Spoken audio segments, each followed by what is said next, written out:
Here's one thing never to do. Don't ever push off your boat off the dock before you start it. Because what if it doesn't start? Then you're swimming.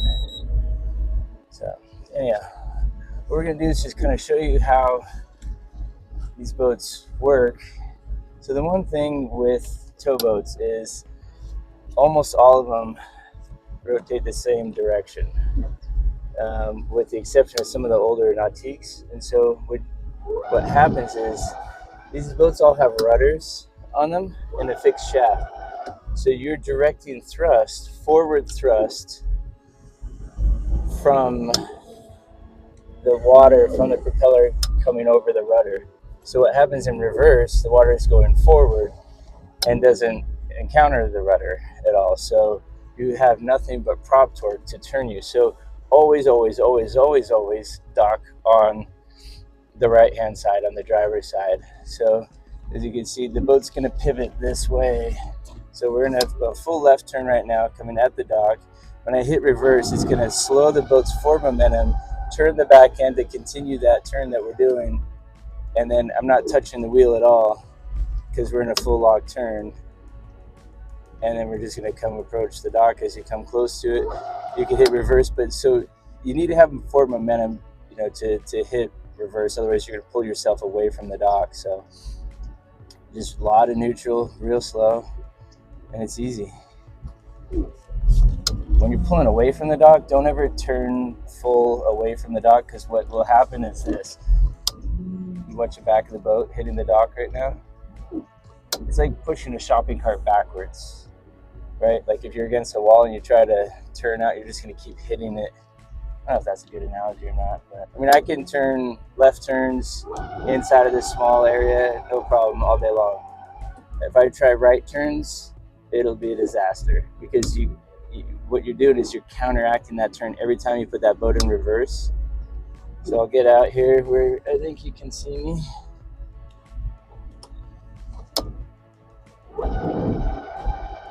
I'm pretty sure if I try a right turn, I'm going to be pushing off the shore here. I'm going to be getting wet, but just to show you what happens in a right turn right now.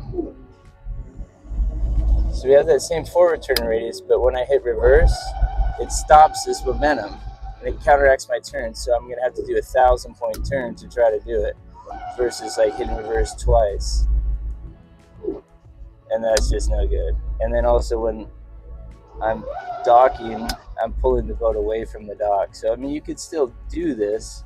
So if I wanted to, I would turn myself into the dock right now. This boat needs a new steering cable. But so if you have forward momentum, and then you'd want to carry a little too much into it, so you can stop it with reverse. But now it's just going to pull the back end away. And this is what it's like docking a nautique.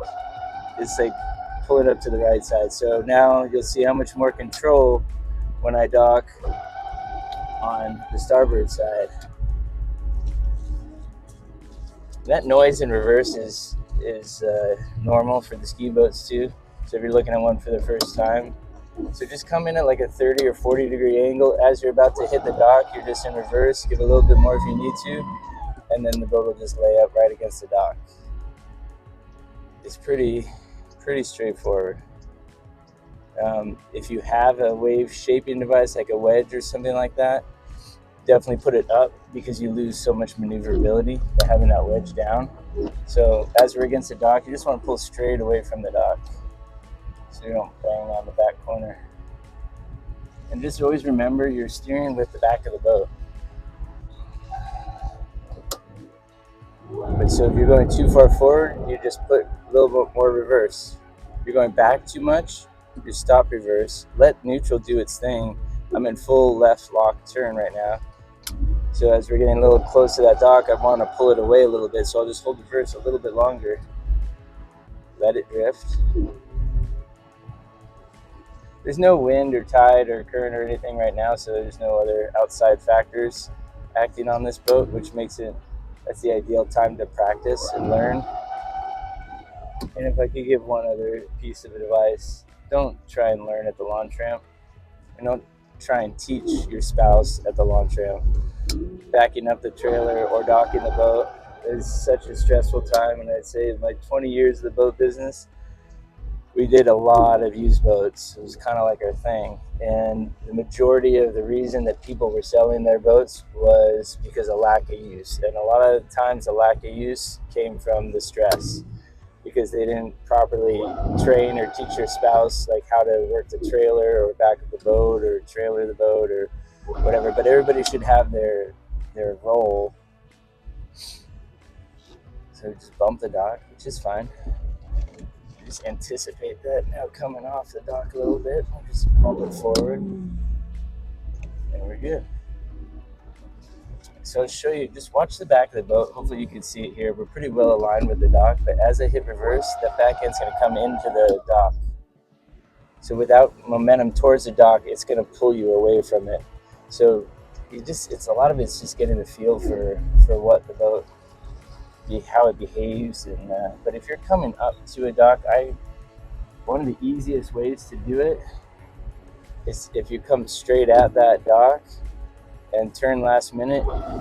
When you turn, your momentum is not following that turn. Your momentum is carrying your original direction towards the dock before you turn. So you just use that. So I'll show you. I'll come straight at that dock, as straight as I can in this little area. But so my momentum is at this dock right now. So I'll turn the straight as I can in this little area. But so my momentum is at this dock right now. So I'll turn the boat now, and I'm still just carrying this way, not this way. And you just let that momentum take you right into the dock. And it's as easy as that.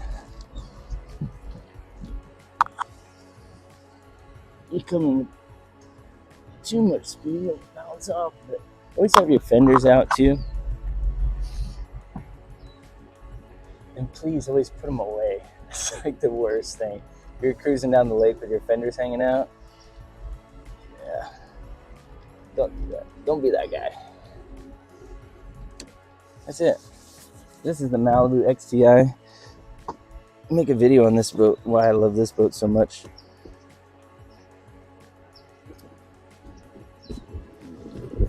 It's a direct drive, so engine's in the center. Never mind my shoes on the boat. That's the beauty of having a $20,000 boat. You don't care about it as much. I mean, you care about it, but you don't worry about it as much, I should say. So that's it. This boat will do just about everything that your $300,000 boat will do, except provide you the stress and the debt. So here's another maintenance tip. I don't know if it's another one because I don't know if I've given you one in the first place, but this is something that I've encountered in 3 separate occasions now in the past couple of weeks. But we just had to change out the battery on the ski boat because we put it in the water for the first time just yesterday. And so battery switch was off. I didn't have a charger on it. And I checked the batteries first and they were up. And then so it started, it ran. Kids went wakeboarding and tubing. And then I get a call that the boat won't start. And because I've always trained the kids to always shut the boat off when you're picking up a skier, and for a couple of reasons, just the safety, the exhaust. These older boats don't have catalytic converters, so really important not to be swimming around them when they're running.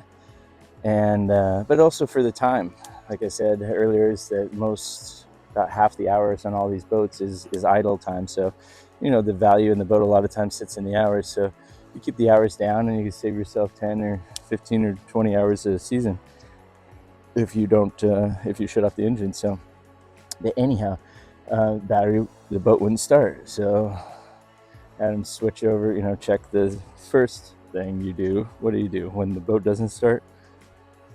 9 times out of 10 it's in gear. That wasn't the case, but always check it, make sure it's in neutral. The boats won't start when it's in gear. Next is to check the safety lanyard. If those get bumped or pulled or knocked off or something, the boat will crank oftentimes. When the boat's in gear and you try to start it, nothing will happen. Maybe I'll show you that right now. And then if you pull the lanyard, it will crank and crank and crank on most boats, but will not start. So I'll show you. Put this boat into gear and try and start it. Nothing. Bump it back. It starts. Okay. And then if you look down here, this is the safety lanyard. You pull this. These work in two different ways. Some push a button, so this one's a button pusher. Others pull the button out. So with this button out, it's just gonna crank, which will really confuse you. You'll be like, oh, I need to give it more gas. No, that's not the case. It's just this button is not pressed. And so I forgot what it was. It's like the ignition. It takes out the, turns off the ignition essentially, so there's no spark. So the newer boats, I believe, behave a little differently. I noticed I did this on my newer Malibu, and the lanyard was off, and it shows 0 volts, which is kind of interesting, because you still have full instrumentation. But anyhow, check that. But that's not what I was talking about. I was talking about the batteries. So the boat wouldn't start until I have him switch his battery switch down here. Try one battery and then the other battery, and sure enough, then it fires up. It was on both. And so what had happened was, and this has happened to me 3 separate occasions, between a golf cart, that electric truck, the 12-volt battery on the electric truck, and now the boat as well. The cells were dry, and they're just from sitting or from the heat out here. And so then when the boat is running, so it starts up and it runs, and when it's running, it's getting charged from the alternator. And so what it's doing then, without the water in the batteries, it just starts cooking them, and then it brings down the other battery as well. So check the water in your batteries before you go put your boat in the water this season, because it'll show that you got voltage, but once you start putting a charge on that, it's just going to start cooking that battery.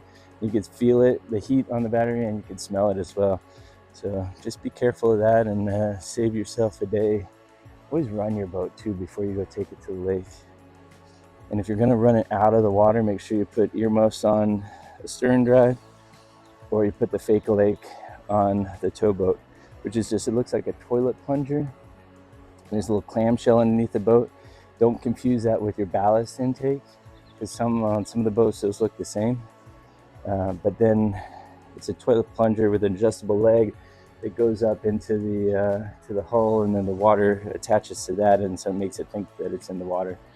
Because otherwise, if you run the boat out of the water, the impeller is going to spin dry, and that's what circulates your water, and that's going to overheat your boat. So don't do that. And it's always, every year, first good weather, you always see at the launch ramp a bunch of broken boats, or boats that the impeller gets fried, or right outside a no-wake zone, and it just happens every year. People getting towed back. So try and save that lake day for you, and do a little maintenance, check your batteries, run your boat beforehand, and yeah.